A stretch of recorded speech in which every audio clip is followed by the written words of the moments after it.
What is up, guys? It is Harley here, back on the FPL Harley channel. Now today it is the last day of the deadline before the deadline day for the round of 16. This is the final team that I've got. I've looked around at different alternatives that I could include, and I don't see anyone who I could change up in this team. Obviously you guys would have your opinions on who you change up, but honestly I don't really see anyone in this that I could change. This is my team that I think I'm going to go ahead with. I think it's spot on with the amount of players from a specific team and whatnot. But today is rating your drafts, episode 4, going into the round of 16. I asked you guys on Twitter, Harlzyy, you can see it at the top of the screen right now, to send me your teams, and yeah, here we go. So the first team is by LiamG_THFC. Now actually, before I do go ahead and start, I want to say that this is obviously my personal opinion, so if I rank your team high, rank your team low, depending on, you know, the reasoning as well, this is my opinion, so you can't really hate on my opinion. And if you disagree, make sure to put it in the comments and I'll explain more thoroughly to you why. But my reasoning, I'll give my best reasoning, and I'll try and give better alternatives that you can include in your team as well. But yeah, let's get into this.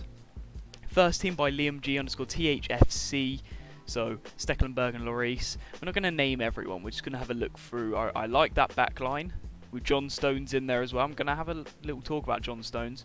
So he's gone for 3 Italian players, he's gone for 4 Dutch players, which I think that's, you need at least 3 Dutch players in your team. If you don't, you know, they have the easiest fixture by far. I think Czech Republic are probably the worst quality team out of all 16 teams left, and they play against the team that scored the most goals in the group stages, so you should probably quadruple up on the Dutch players. So if you don't have 4 Dutch players, I'll instantly put your team lower down, obviously, but again, just my opinion. But he's gone for the quadruple Netherlands. He's gone for 2 French players. He's gone for 3 French players actually, which I think is probably needed, because if we look at so it's on the screen right now.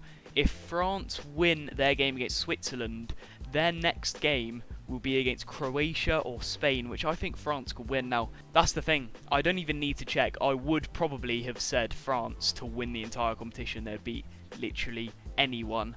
But I think a triple up on the France is good. But the thing with France is that they didn't score that many goals in the group stages. I think didn't they score 2 against Portugal, 1 against Hungary, 1 against Germany? They scored 4 goals in the group stages, which actually, now that I think about it, 4 goals in the group stages is actually decent. But for one of these teams who are expected, you know, to be the best team in the competition, compared to Netherlands, who I think scored 8 in the group stages. So yeah, their goals scored. I think the goals that they conceded more than expected. You know, they didn't keep a clean sheet against Hungary, and they didn't keep a clean sheet against Portugal. They kept 1 clean sheet, but I think Hugo Lloris, especially as a backup to Stecklenburg, is definitely one of the solid choices, especially since he has the budget. Kimpembe as well, I think that's a solid choice as well.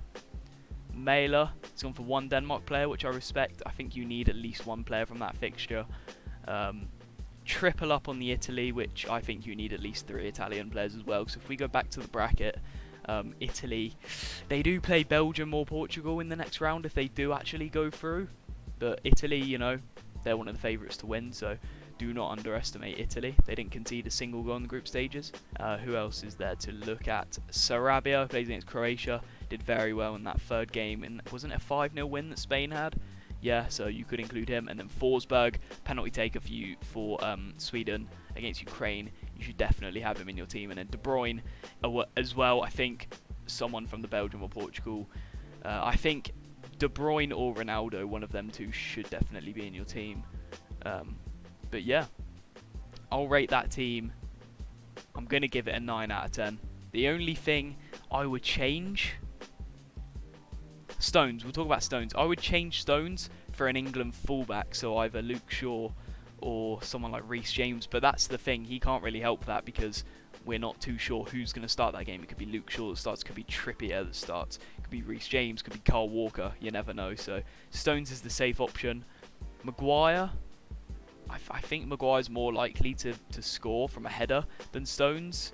But Stones is 100% nailed on. I mean, Maguire is as well, but it's one of them two. And I think just looking through the team, I think that's probably the only change I would make. If we look at it compared to my team, our teams are, they're exactly the same, apart from I have Jack Grealish instead of his Sarabia, Pau Torres instead of his John Stones. So I have a Spanish for his English, and I have an English for his Spanish. So we literally have the exact same team other than that, but yeah, 9 out of 10. Now the next team is by Kala Wesim. This is his team on the screen right now. I think everyone's sort of got similar sort of teams to each other for this round of 16 because, you know, the fixtures are just so one-sided really. There's only a couple where it's the best teams playing against the lower end teams, which is the Italy game and the Dutch game, and obviously Belgium, Portugal playing against each other and whatnot. But he has, we'll start with the bench first, so he's got Maguire and Gossens, which is a tactic I've been thinking of doing, taking one player from each of the teams in England, Germany, because if we take another look back at the bracket, whoever wins out of England and Germany plays against Sweden or Ukraine, so they're likely to win that game as well. And whoever wins out of England and Germany pretty much has an easy path to the final, apart from Netherlands. So, yeah, they have an easy path to the semi-final at least, from whoever wins out of England and Germany. So I think it's probably best to take one each from England and Germany. But yeah, putting his team back on the screen. So he's gone for a quadruple on the Netherlands. I respect it. So he's gone for one Portugal rather than... Yeah, so he's gone for... I said out Ronaldo and De Bruyne. He's took Ronaldo. I respect that. He's gone for 3 Italian, which is good. I respect it. He's gone for double Denmark. I think is quite good as well. And then the Forsberg, which most people have. And then he's gone for 1 French player. I think he should have at least 2 French players in the team, I'm not going to lie, because Switzerland, it's one of the easier games. I mean, sorry to any Switzerland fans or Swiss people, but Switzerland is obviously one of the easier teams, especially since it's France, which are on paper the best team in the entire competition. Olsen as well against Ukraine, so he's gone for the double up on the Sweden. Ukraine are a decent side. I'm not sure they're going to keep a clean sheet, but he's definitely a good alternative to Stekelenburg. But I'm going to give that team, I'm going to give it an 8.5 out of 10, and also the reasoning for that as well, Damsgaard, he only got 1 goal contribution in all 3 of the games, and it was an outside of the box shot in the 3rd match, so I'm not sure if Damsgaard is going to be an option you should look out. Probably include Højbjerg over Damsgaard. He has 3 assists, and I think he's the penalty taker, or that might be Poulsen, but yeah, 8.5 out of 10. Now the 3rd team is by to be fair on Twitter. This is his team on the screen now. The bench, I mean, I don't know what he's doing on the bench really. Has he ran out of budget? He's got Ristevski, who's out of the competition, Sudakov, who's not going to get a goal or assist, Kubek, who doesn't even start for Czech Republic, so he's just in next, he's 4 mil, and then Windau doesn't even start for Netherlands, so the bench is just fully like done. The bench is awful. He's gone for the quadruple Italian. I love it. Quadruple Dutch, but one of them's not going to play, so it's pretty much triple Dutch. We're just going to base it off of the starting 11. He's gone for 1 Ukrainian, 1 Spanish. So he's gone for no French players. I think that's something to change. You need at least 1 French player in there, really, don't you? He's gone for no Denmark players, which is quite surprising. I would have chose Sweden over Ukraine. I would have chose Forsberg over Yarmolenko. So based on the bench and the starting lineup, I'm going to give it a 7.5 out of 10 for this one. Now the next one is by Luke_O_Young on Twitter.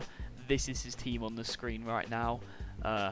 Yeah, so this is much better. So the triple Dutch, which I think he's gone for quadruple Italy. I think Depay has to be in your team, surely. You've got to take Poulsen out, put Depay in, and then, I don't know, you'll be out of budget, I guess, so I'm not sure what you'll do with the rest. Maybe taking Insigne out and put in someone like Højbjerg, because I think you need Depay in your team. You know, penalty taker, free kick taker. Is he the corner taker? And has the easiest fixture, but the double up on the French I rate. Olsen, Stekelenburg, Dumfries, Spinazzola is in everyone's team because he's a baller. Very similar to my team. I'm going to give this one a 9 out of 10 as well. Now the next is by FPL_Sterling. This is his team on the screen. This is a very, very solid team. So he's gone for the triple Dutch, the triple Italian. So he's played it safe on those two. He's gone for one Belgian player, the double up on the French. He's gone for one Spanish player, which is Unai Simon, one German, one Swedish, one Welsh. So he's gone for a variety of different matches, which I rate. One thing that I do notice in there that he's got Bale in the midfield for goals and assists, and then Mela in the defence for the clean sheet. So if one of them gets one of them, then the other one's going to blank unless Mela gets a goal or assist. So that's something to look out for. Kulusevski I think is a good option if you can't... Well, no, is he less than Forsberg or is he more? I don't know, he's a good alternative to Forsberg at least. Very solid team. This is going to be an 8.5 out of 10 for me. And now the final team in the video is by Harlzyy United on Twitter. This is his team. It's different to say the least. Like, there's only like 3 or 4 changes, but I mean everyone pretty much has the same team, so 3 or 4 changes is a lot. So he's gone for the triple Italy, hasn't gone for an Italian defender, which I think he needs to do. Spinazzola has to be in there surely. The triple up on the Dutch, you've got to have Stekelenburg in there over Ward surely. That's just my opinion. The double up on the English with Mings and Phillips. I mean, that's a weird one, because if England play a 5 at the back, I would expect Mings to start. If they don't, I don't think Mings is going to start, and Phillips as well. I mean, they might play a Rice-Henderson pivot, so I'm not too sure if Phillips is actually going to start. Marcus Llorente is a decent option, I guess. He's gone for the double up on the Spanish. Jordi Alba's a good option. Muniz a solid option. Lukaku, the double up on the Belgium, is very nice. Luka Modric is a very big differential as he plays against Spain, but I kind of rate it. Insigne and Immobile are 2 solid options. Christensen is a different one. I mean, it's a differential to say the least, and then Dumfries is someone who you should have in the team. Danny Ward is a differential. It's a weird one. I'm going to give this team an 8 out of 10. If you guys did enjoy this video, make sure to leave a like, subscribe, turn on post notifications, and yeah, thank you for watching. If we can push on to 500 subscribers before the end of the month, that would be highly appreciated. I think we're on 478, so 22 more subscribers in the next, 5-6 days. So make sure to leave a like, subscribe, and I'll see you in the next one. Goodbye.